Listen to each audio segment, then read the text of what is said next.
વડોદરા શહેરના યાકુતપુરા વિસ્તારના મદાર મોહલ્લાના રહીશોએ દૂષિત પાણીની સમસ્યાથી કંટાળીને આજે રસ્તા રોકો આંદોલન કરી તંત્ર સામે ઉગ્ર વિરોધ નોંધાવ્યો હતો.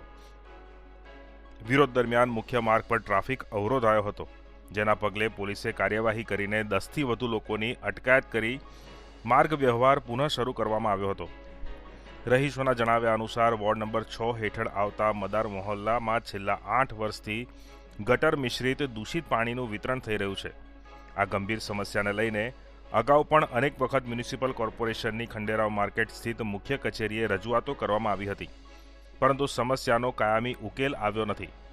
આજે 50થી વધુ મહિલાઓ સહિત સ્થાનિકોએ યાકુતપુરાના મુખ્ય માર્ગ પર એકત્રિત થઈને પાણીના પ્રશ્ને વિરોધ પ્રદર્શન કર્યું હતું.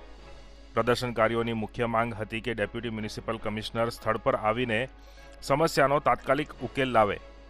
રહીશોએ આક્ષેપ કર્યો હતો કે મ્યુનિસિપલ કોર્પોરેશન દ્વારા નવી પાણીની લાઇન નાખવામાં આવી હોવા છતાં પણ તેને હજુ કાર્યરત કરવામાં આવી નથી.